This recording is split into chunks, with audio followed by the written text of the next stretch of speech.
하나님 살아 계십니다. 예수님 여기 계십니다. 성령님 역사하십니다. 신앙은 기억입니다.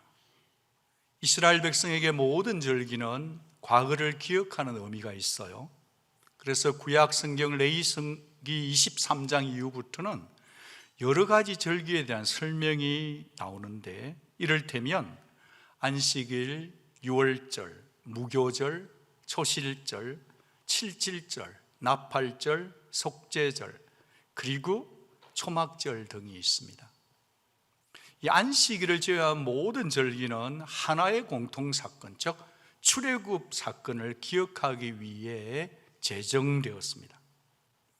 유월절과 무교절 하면 이집트에 내린 10번째 재앙 중에 문설주에다가 어린 양의 피를 바른 히브리 민족들만 살아남은 것, 그리고 누룩 없는 빵을 급히 만들어서 앉아서 먹은 게 아니라 서서 급히 먹으며 급탈출했던 기억을 상기시키죠. 그러니까 초실절, 나팔절, 칠칠절, 초막절은 그렇게 출애굽한 이스라엘 공동체가 광야에서는 만나를 먹고요, 약속의 땅에서 농사에서 거둔 곡식에 대해서 하나님께 감사하는 절기죠. 출애굽을 도와주셨던 그 동일하신 하나님이 광야 생활 중에도 동일하게 도우셨으며, 약속의 땅에 들어간 후에도 그 동일하신 하나님만이 우리를 도우신다는 사실을 축제를 열어 즐겼던 것입니다. 지금도 컨저버티브한 보수적인 유대 공동체들은 3500년 전 출애굽 사건을 지금도 기억하며 유월절 어린 양을 잡아 제사를 드리고 있습니다. 그러니까 출애굽을 재현하고 있단 말이죠. 고통스럽고 억압당했던 조상들이 참으로 해방된 그 사실을 애써서 잊지 않으려고, 기억하려고 말입니다. 그리고 그 기억되는 절기가 자기들만 지키는 게 아니라 후손들에게도 고스란히 계승되기를 힘쓰고 있습니다. 이 전통 보수 유대인들은 언제까지 그 일을 계속할까요?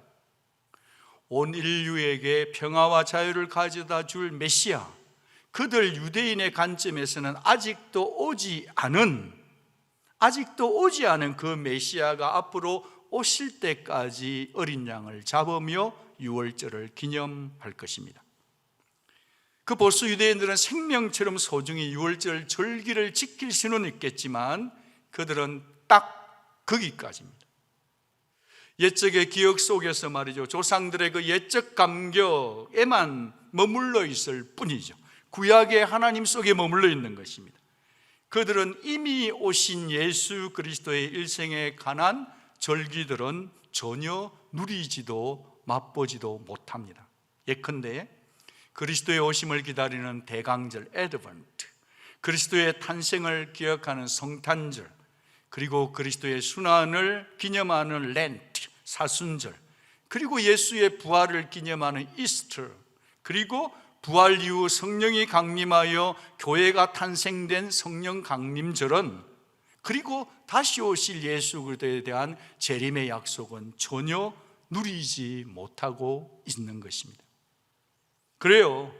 그러니까요, 종교관이란 게 그처럼 한계가 있는 거죠.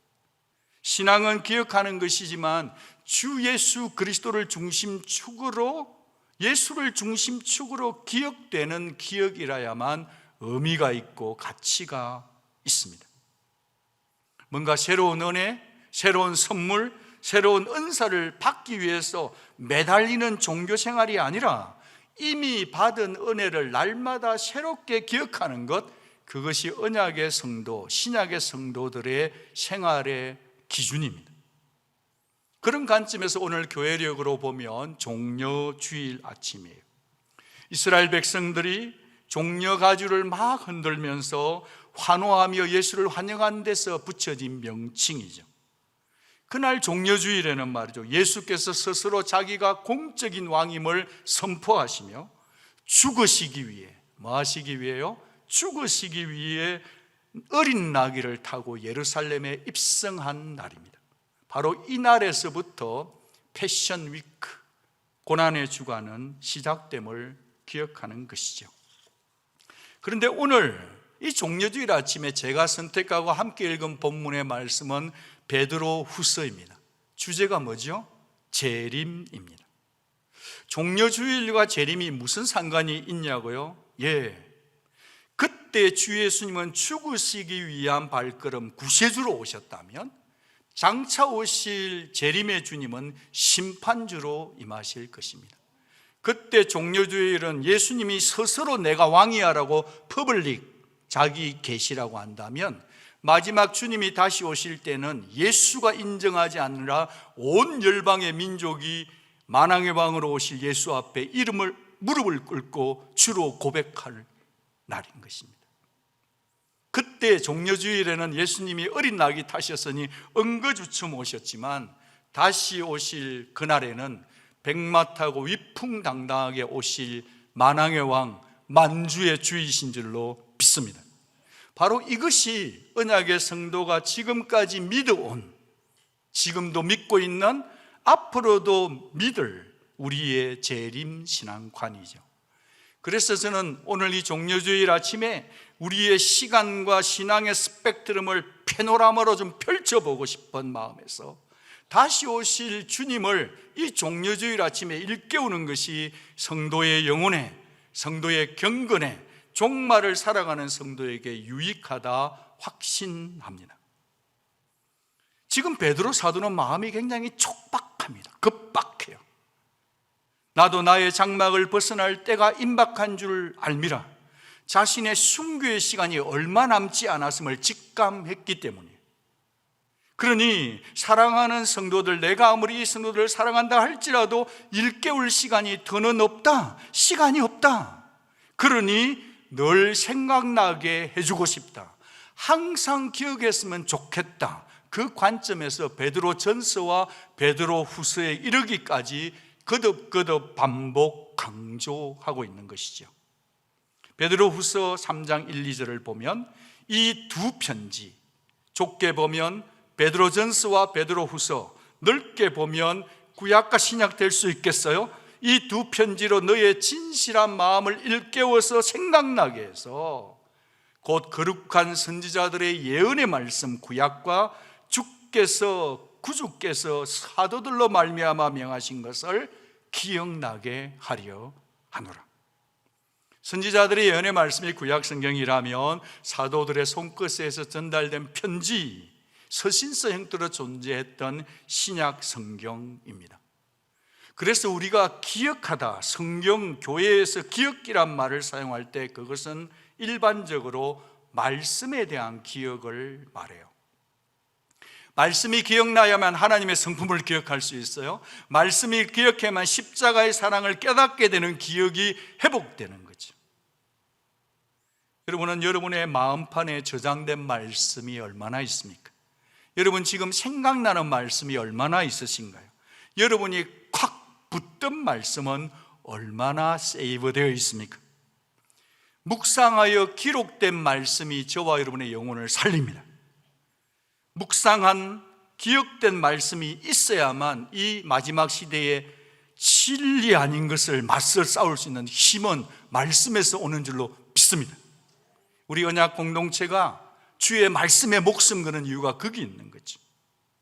마지막 때에 어둠이 짙을수록 이단들은 이때다라고 호황, 전성기를 누리고 있습니다. 주의 재림을 냉소적으로 보는 이 관점, 이 시대 사조는 베드로 사도 때만 있었던 게 아니지요.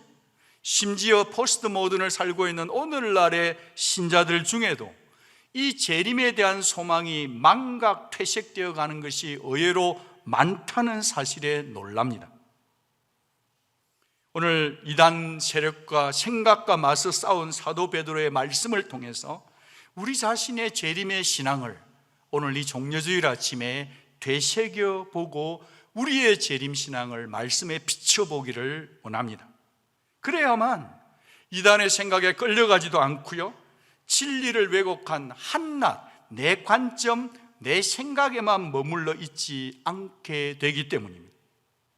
재림시당에 대해서 나 자신을 좀 일깨우고 그렇게 살지 못하도록 하는 이유를 우리 자신들이 한번 정기 점검 받았으면 좋겠습니다. 첫째로, 재림신앙, 내 기억에서 자꾸만 잊혀지는 요인 첫 번째는 일부러 잊으려 하는 경향성 때문이에요.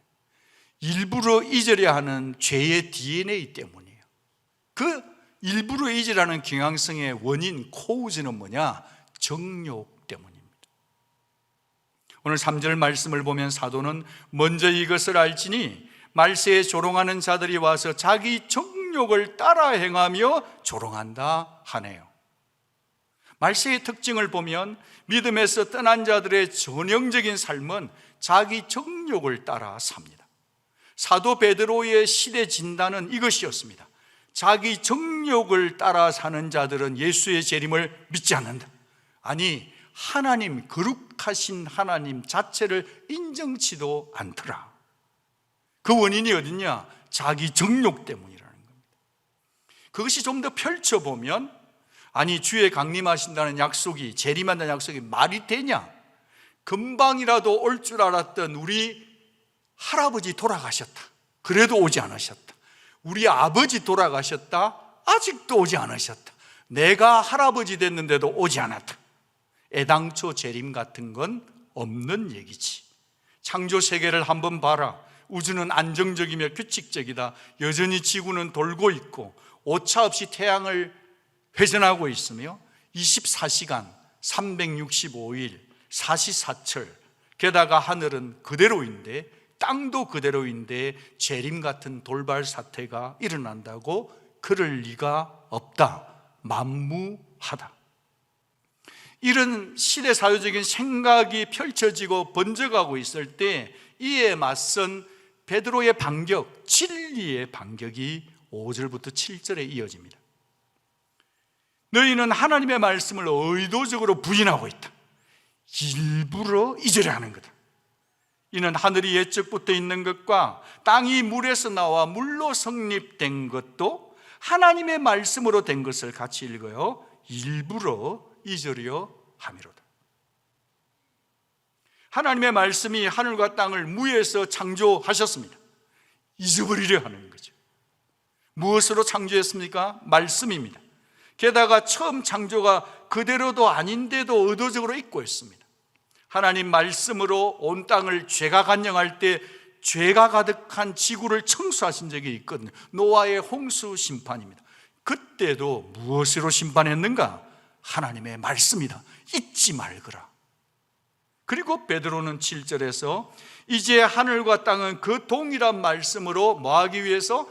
불사름 당하기 위해서 보호하신 바 되어 경건하지 아니한 사람들의 심판과 멸망의 날까지 보존하여 두신 것 뿐이니라. 바로 그 동일한 말씀이 장차 마지막 불심판을 심판을 준비하신다네요. 그 시대 사람들은 그대로다. 그렇게 말하고 싶지만 그 하늘과 땅이 마지막 날에 불살라질 것을 사도 베드로는 예언했습니다. 그 심판은 완전한 소멸이네요. 완전한 심판입니다.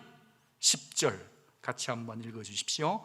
그날에는 하늘이 큰 소리로 떠나가고 물질이 뜨거운 불에 풀어지고 땅과 그 중에 있는 모든 일이 드러나리로다.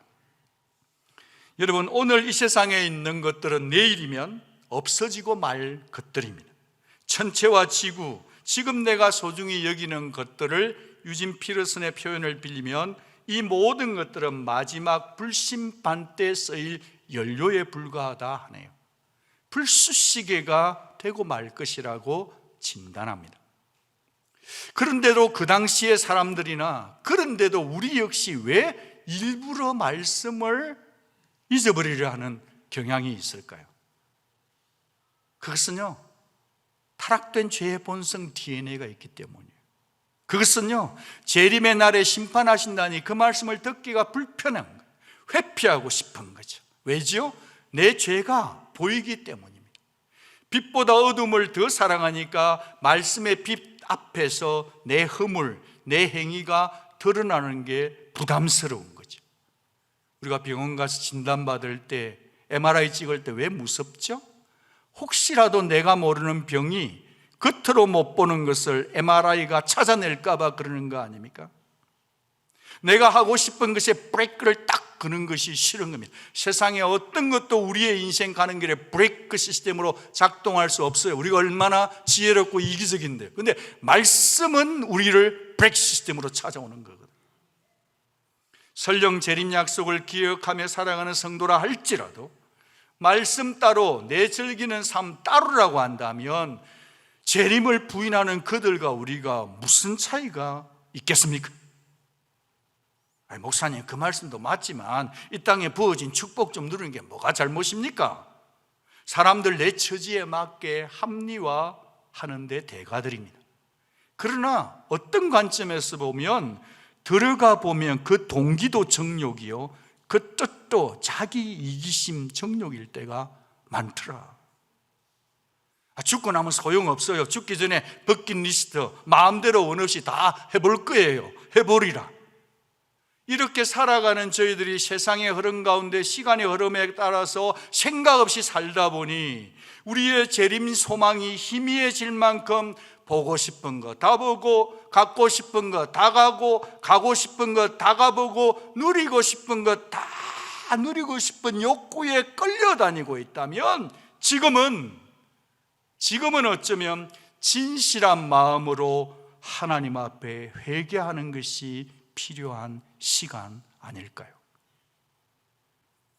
여러분, 정욕에 치심할수록 재림 사건은 무게 있게 와닿지가 않습니다. 아주 혹간 마약에 노출된 젊은이들을 만나면 눈동자에 중심이 없어요.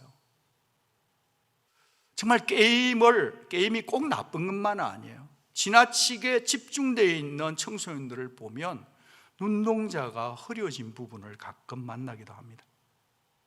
성도는 영적인 일에 정욕에 치심하면 재림 사건 아무 관계 없어요. 무게 있게 와닿지를 못해요. 그러나 재림 신앙에 깨어 있으면 이 세상 것들에겐 점점 더 미련이 사라집니다. 우리가 왜 사순절에 온 성도가 한 끼씩 금식하도록 제안하고 제언하고 설득하고 기다리고 있냐 하면 우리의 창자를 비워야만 세상 하고 싶은 거 다 하지 않고 순환의 예수를 따라갈 수 있기 때문에 이 일을 하는 거죠. 여러분에게 부담을 주게 하는 게 아니라 여러분을 살리기 위해서 금식하자 칸을 만드는 거죠. 여러분, 우리는 정말 정신을 좀 깨어나야 할 시점 아닐까요? 다 사라질 것들, 죄가 될 것에 너무 마음을 주지 마시기 바랍니다. 의도적으로 잊고 살았던 베드로가 봤던 그 시대 사조, 그 사람들을 생각한다면 우리는 의도적으로 그렇게 살 게 아니라 의지력을 다해서 말씀을 기억하며 예수 그리스도 다시 오심을 생각하고 살아가 주시기를 바랍니다. 두 번째로, 재림신앙 내 기억에서 자꾸 잊혀지고 퇴색되는 두 번째 요인은 긴장감이 사라진 태도 때문입니다. 신앙은 태도예요. 마음의 태도예요. 재림은 갈수록 임박해집니다. 여러분 아시죠? 어제보다 오늘 주의 재림은 하루 앞당겨진 겁니다. 아멘. 재림의 임박성의 시계는 달려오고 있는데 우리는 긴장감이 사라지더라. 여러분, 구약 성경에는 오실 예수님에 대한 예언이 350회 이상이 있습니다. 신약 성경에는 예수님이 다시 오겠다는 예언이 300회 이상이 있습니다. 신약 성경 구절 나누기 300회를 해보니까 약 25구절마다 내가 다시 오리라, 내가 속히 오리란 말씀이 꽂혀 있다는 사실 여러분 아십니까? 구약이 성취되었다면 재림도 반드시 성취된다는 사실입니다. 종려주월이 있었다면 반드시 재림하실 것입니다. 반드시 오시겠다는 그 아멘이신 진실이신 예수님의 말씀을 경외감을 가지고 들어야 될 줄로 믿습니다. 혹시라도 옆에 계시면 주무시면 안 되니까 깨웁시다. 주님 오신답니다. 인사 한번 하겠습니다. 그런데 목사님, 하늘로 가심을 본 그대로 오시리라 한 지가 2000년이 넘었는데 이 기다림이 이렇게 길어지고 이렇게 깊어지니 주의 약속은 참 더딘 것 같아요. 그런 생각이 들죠. 당연합니다. 그래서 사도 베드로는 주의 약속이 더디다고 하는 시대사조 생각 속에다가 세 가지를 얘기해 줍니다. 첫째, 왜 더딘지의 이유를 하나님의 시간과 사람의 시간표가 시간의 계산법이 다르다는 것을 알려줘요. 사람이 체감하는 시간 개념과 영원하신 하나님의 시간이 전혀 다르다는 사실입니다. 주께는 하루가 1000년 같고 1000년이 하루 같다는 이 한 가지를 잊지 말아라. 하나님의 관점에서는 겨우 이틀 지나가고 있다는 겁니다. 여러분, 이 사실은 사도 베드로만 깨달은 게 아니죠. 모세가 124를 살았습니다. 40년을 왕국에서 40년은 광야에서 나머지 40년을 살았습니다. 그 모세가 124를 살았던 모세가 이렇게 시간을 개념 정리했습니다. 같이 읽어요. 주의 목전에는 1000년이 지나간 어제 같으며, 한술 더 뜨네요, 밤의 한순간 같을 뿐이니라. 모세는 광야에서 생활하면서 긴 기다림의 생활, 사막에서 세상 속에서 살아가면서요, 이 길을 가면서 보니까 베드로보다도 훨씬 더 시간을 따로 보는 거예요. 1000년이 전과 같다는 거예요. 사랑하는 온누리 성도 여러분, 심판은 하나님의 시간에 더디지 않고 정확하게 이루어질 줄 믿으십시오.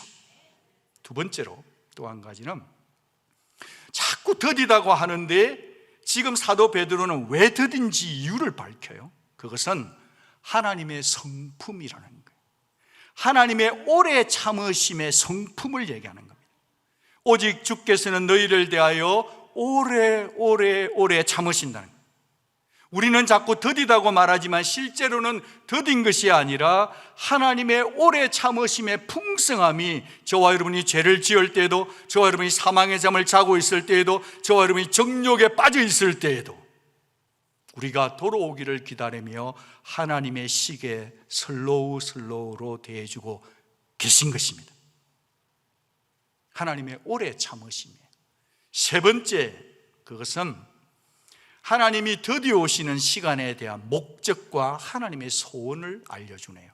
그것은 여전히 회개할 기회를 주고 계시는 거예요. 베드로서 3장 9절 같이 읽습니다. 아무도 멸망하지 아니하고 다 회개하기에 이르기를 원하시느니라. 이것 때문에 우리가 IBS도 영혼을 놓고 기도하는 것 아닙니까? 에스겔 선지자에게도 똑같은 비슷한 맥락의 말씀을 하셨더라고요. 같이 한번 읽어주십시오. 내가 어찌 악인의 죽는 것을 조금인들 기뻐하랴. 그가 돌이켜 그 길에서 떠나 사는 것을 어찌 기뻐하지 아니하겠느냐. 여러분, 하나님이 기뻐하지 않는 거 있어요. 뭘 기뻐하지 않냐 하면 악인들이 죽는 것을 기뻐하지 않아요. 하나님이 가장 기뻐하는 게 있어요. 뭘까요? 죄의 길로 가던 자들이 돌이켜서 하나님께로 돌아오고 예수 믿을 때 가장 기뻐하는 줄 믿습니다. 이 말씀을 불신자들 구원 상담할 때만 들이대지 마십시오. 하나님은 우리를 날마다 회개하길 원하십니다. 아직도 회개할 기회를 주고 계시죠. 회개할 시간, 이 더디움의 시간은 실상은 하나님이 우리에게 선물로 준 시간인데 어떻게 살아야 할지, 어떻게 진지해야 할지, 어떻게 고민하며 살아야 될지 생각할 시간의 선물인 거죠. 그러니 말이죠, 오늘 끊을 것을 생각만 하지 말고 속히 끊어야 됩니다. 잘라내야 합니다. 뭐 예수님 당장 오시는 것도 아닌데 이따가 하지 뭐. 차일 피일 미루는 그런 것 있습니까? 혹시라도 아내가 여보 오늘 쓰레기통 비우는 날이야, 목요일이야, 아니 나중에 할게. 그러다가 지나가 버리고 나면 거기서 온갖 종류의 썩은 냄새와 나타나지 말아야 될 동물들까지 나타나는 거 아닙니까? 우리의 삶 속에서 차일피일 미루고 있는 것들의 열매는 깨끗하지 않습니다. 여러분, 우리가 천년만년 살 것 같지만 우리 개인의 종말도 불현듯 갑자기 신속하게 찾아올 수도 있거든요. 그러니 내일이 마지막이라면 오늘을 긴장감을 가지고 살 수 있지 않을까요? 내일이 주님 앞에 서는 날이라고 한다면 오늘 우리는 충성스럽지 않을까요? 내일 결산을 눈앞에 둔 자라면 어떻게 오늘 우리에게 주신 시간과 기회를 낭비하며 느긋하게 살아갈 수만 있겠습니까? 내일 주님이 오신다면 어떻게 불신자들을 바라보는 우리의 시각이 무덤덤할 수 있겠습니까? 주님이 내일 오신다고 한다면 어떻게 우리의 자녀들이, 우리 부모님들이 아직 예수 믿지 않는데 이대로 무덤덤하게 볼 수만 있겠습니까? 차라리 내가 낮아지더라도, 차라리 내 자존심이 구겨지더라도, 차라리 내가 돈을 손해보더라도 나의 아이베스트 영혼을 위해 그가 흥하고 그가 예수를 믿도록 나는 쇠하여지고 하나님의 뜻이 이루어지도록 사는 것이 언약의 성도들의 삶인 거죠. 우리가 믿든 믿지 않든, 우리가 더디다고 하든 빨리라고 하든 상관없이 그날은 옵니다. 그날이 오게 되면 말씀하신 대로 온 하늘과 천체와 사방에서 큰 굉음이 울려 퍼질 것입니다. 그날 모든 것은 다 불길에 쌓여서 녹아내릴 것입니다. 911의 비행기 2대가 그 월트레이드 센터를 샘물을 녹여내렸다면요, 이 마지막 시대에 불로 임하면 이 전체가 녹아내릴 것입니다. 땅과 그 안에 있는 모든 것이 낱낱이 밝히 드러나 심판을 받게 될 것입니다. 그 다음이 클라이맥스예요. 절정이죠.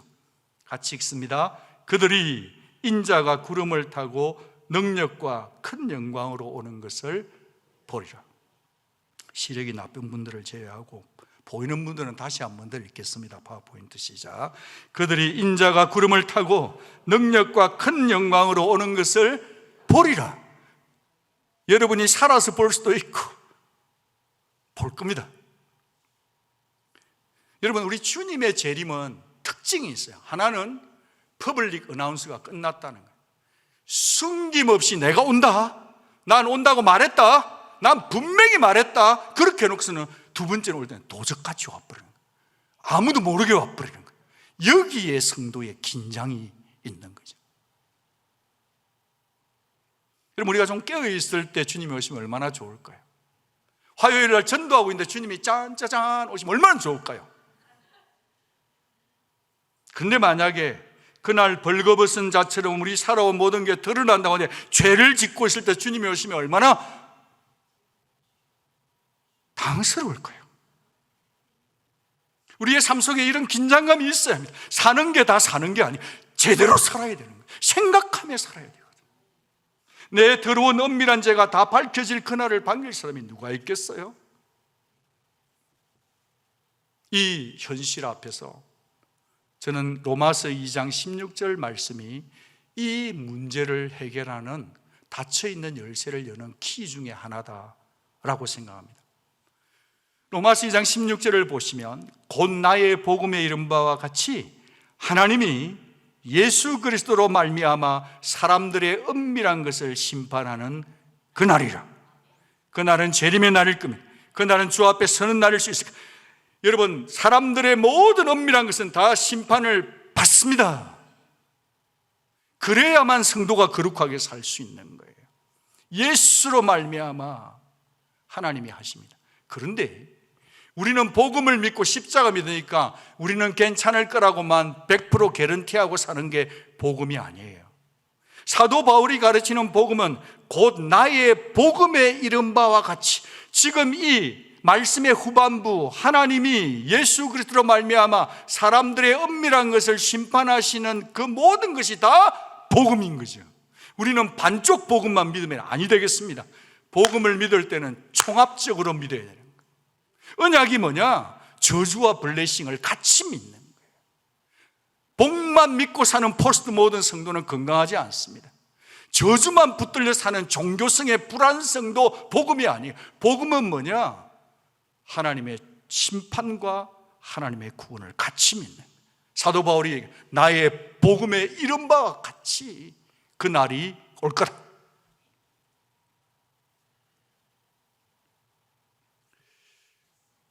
하나님 사람들의 모든 죄를 심판하십니다. 인근의 맥스루 게드 목사님이 스크리닝 그 단어를 하나 썼더라고요. 그때 우리는 예수를 믿는 성도는 어떻게 심판받느냐?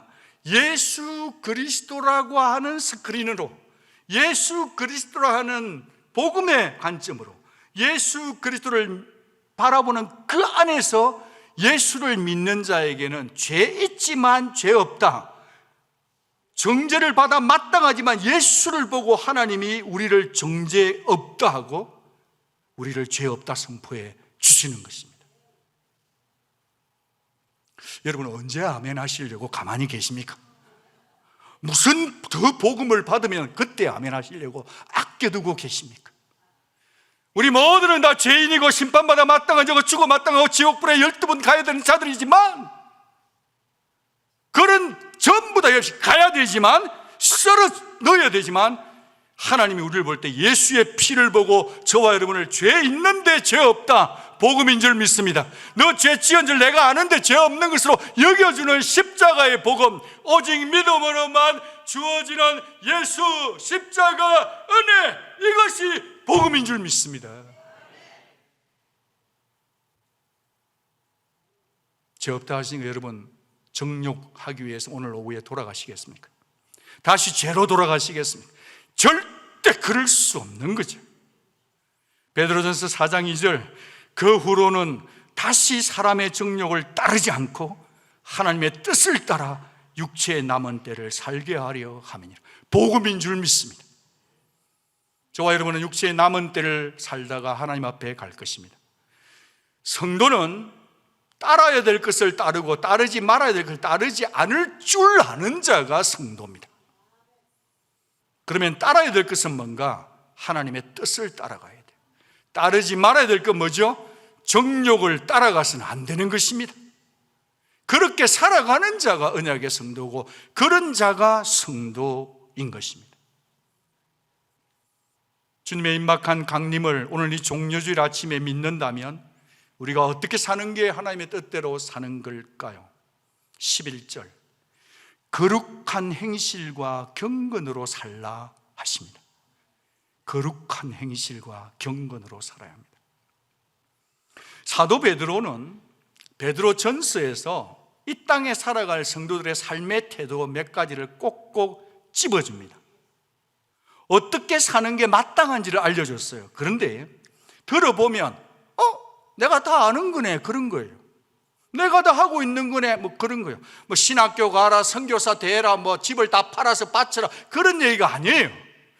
심히 일상적인 건데, 우리가 기본적으로 하고 있는 건데, 거룩하게 산다는 거, 경건하게 산다는 건 뭐냐? 일상생활 속의 영성을 유지하는 거예요.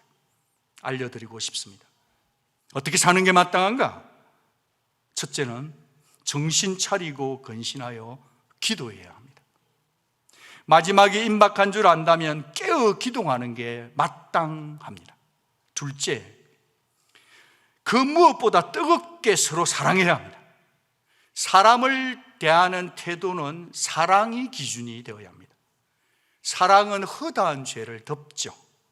누군가의 말처럼 사랑은 미워하지 않는 마음이 아니라, 사랑은 미워하지 않는 소극적 마음이 아니라 미워하지 못하는 마음이에요. 왜 미워하지 못하죠? 예수님의 사랑을 내가 받아버렸으니까. 적극적 사랑을 실천해야 하는 겁니다. 셋째는 서로 대접하라입니다. 사랑의 구체적인 표현은 섬김으로 나타나야 합니다. 그것도 불평 없이 원망 없이 섬기십시오. 여러분이 불평이 나오고 원망이 나올 때 꿀꺽 참고 교회를 섬기고 공동체를 섬기고 언약을 섬기면 그것만 주님이 기억했다가 갚아주십니다. 아무도 아멘 안 하시고 진리인데 내가 말 다 해버리고 내가 이만큼 했다 이가 막 안 도와주는데 내가 불평당하면서 구시는 구사면 우리도 다 해요. 그러나 하나님 앞에 하나도 카운팅 되지 않는 진리를 알려드립니다. 꿀떡 삼킨 그것만 주님이 보시고, 야야, 내가 좀 도와줄게. 종말을 살려면 불평하지 않는 능력이 있어야 합니다. 마지막 넷째는 내가 받은 은사로 봉사해야 합니다. 여러분이 없는 것으로 봉사하지 마십시오. 여러분 잘하는 것으로 한 가지씩만 봉사하십시오. 여러분이 가장 잘하는 한두 가지 정도로 봉사하는 거예요. 그러면 쉬워요. 기뻐요. 여러분, 우리는 주인이신 주께로 부탁받은 선한 청지기들입니다. 그날이 가까울수록 주 예수 십자가 복음을 전하는 교회의 일꾼과 복음의 일꾼으로 살아주시기를 바랍니다. 지금 교회가 기도하는 중에 20주년을 맞아 직분자분들에게 사랑의 직분자 레터를 다 보냈습니다. 교회는 기도하고 있죠. 여러분, 성경에서 카운팅 해주는 일꾼이 있어요. 그건 두 가지밖에 없습니다. 하나는 교회의 일꾼이고 다른 하나는 복음의 일꾼입니다. 교회는 하나님 나라는 카운팅 해주는 일꾼을 두 가지밖에 없습니다. 여러분, 세상 속에서 열심히 연구생활 하시고 군생활 하시고 비즈니스 하셔서 큰 일꾼들이 되십시오. 굵직굵직한 영향력 있는 일꾼이 되십시오. 신실한 일꾼이 되십시오. 많은 하나님의 나라에서 인정하는 일꾼은 두 가지밖에 없습니다. 교회의 일꾼과 복음의 일꾼이에요. 교회 안에서와 세상 속에서. 여러분이 받은 편지를 빨리 결정하지 마시고 이 한 주간 고난의 주님을 따라가면서 우리 중에 자격이 있어서 직분자에 사인하는 사람은 없습니다. 목사도 자격 없습니다. 그러니 두렵고 떨리고 겸손한 마음으로 교회의 부르심 앞에 하나님, 저는 자격이 없지만 오직 하나님의 은혜로 교회가 부르고 주님이 부르시니 부족하지만 겸손히 복음과 교회를 섬기겠습니다. 사인업하는 한 주간 될 수 있기를 바랍니다. 누군가는 되고 싶은데도 한 달이 모자라서 편지 못 받은 분도 여러 계십니다. 여러분,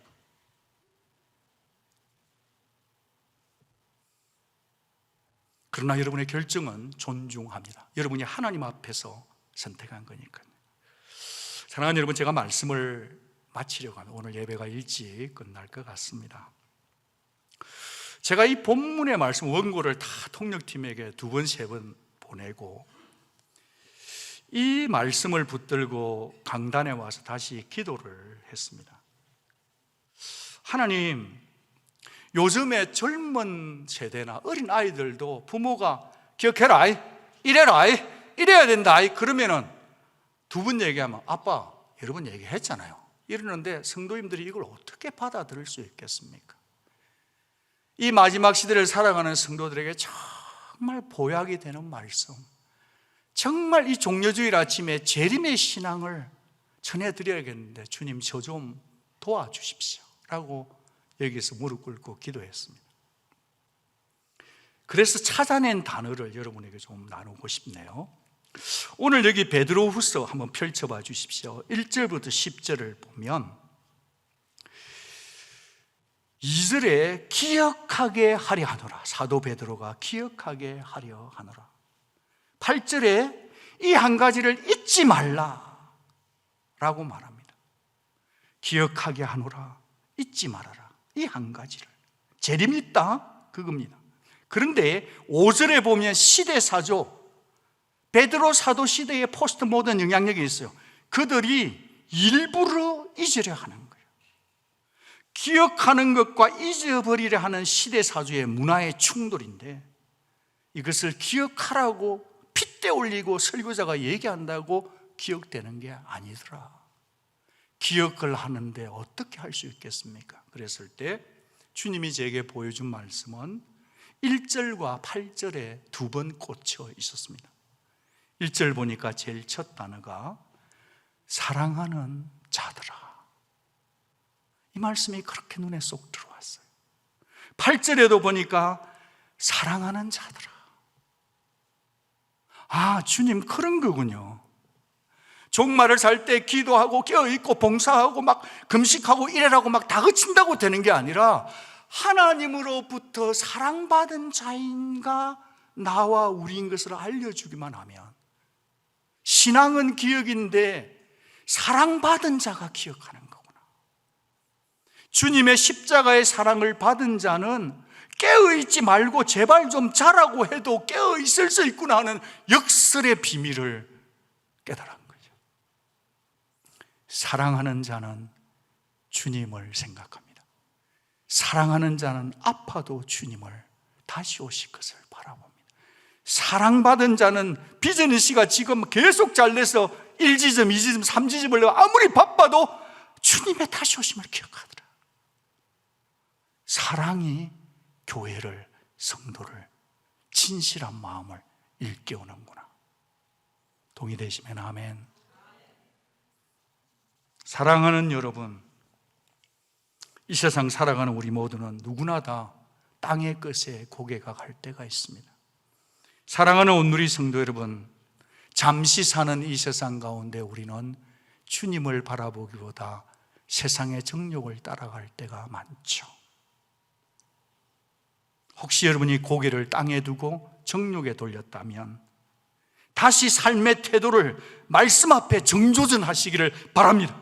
남은 시간을 헛된 욕심, 헛된 야망, 헛된 정욕이 아니라 일깨워 기억함으로 말씀으로 인도함 받을 때 속속히, 재빨리, 신속히 돌이키는 온누리 가족 되어주시기를 바랍니다. 처처의 전쟁의 소식이 끊이질 않네요. 그분의 발자국 소리도 점점 가까워지는 것 같습니다. 이럴 때에 오직 주님의 평강 안에서, 오직 예수님의 십자가 사랑 안에서 목적 있는 순례자로서 그날까지 진실한 마음을 일깨우며 생각하며 살아가는 우리 온누리 성도들이 되어주시기를 바랍니다. 종려주일의 재림의 신앙을 일깨우며 마지막 성경 구절을 다 같이 한번 읽고 기도하고 싶습니다. 시작. 우리는 그의 약속대로 의가 있는 곳인 새하늘과 새 땅을 바라보도다.